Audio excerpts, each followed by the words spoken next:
Ubay-ubay pud ato ang orders karon no. Kani nga 3 sets nga large box assorted ka kanin. 500 ni siya per box. So sa tulo 1.5 ni siya. Sayo kayo ni siya kuwaon ni Madam alas 5 sa kadlawon. Kani pud siya order ni Ma'am Jocelyn, duha ka box worth 1,000 kay birthday man niya. So mga udto na nato siya gi-deliver. Happy birthday, ma. Maura to siya ang ato ang order sa buntag ud sa udto. Ang uban ani hapon na ta nagsugod alaunahan tud alas 4. Bisan kusog kaayong ulan pero kinahanglan gid gihapon nato i-deliver ang ato ang mga kakanin sa ato ang mga customers. So mao ni ang order ni Ma'am Josephine. 3 ka medium box worth 350 per box. Repeat buyer na ni si Ma'am.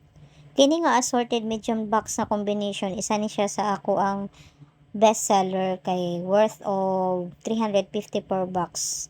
Dagana na siya unod.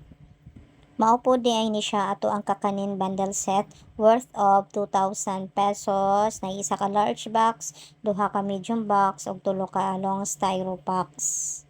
Hapon pa ni siya ipa-deliver ni ma'am kaso naghangyo siya nga sayo-sayo lang daw nato og deliver kay nag-change ang time sa ilahang event.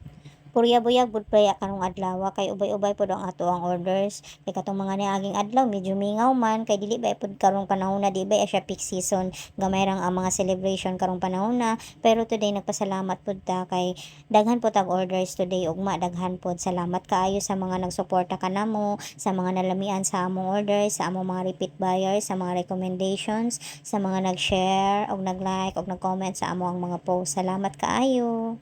Mao-day ni siya ang order ni Ma'am Shoni nga styro pack siya. Repeat order na ni Ma'am bali second time na niya nag-order. Ubay-ubay pud ni mag-order si Ma'am. Salamat kayo sa pagbalik og order, Ma'am. God bless po. To show your support, just follow, like and share our videos. Thank you from Jong's Kitchen.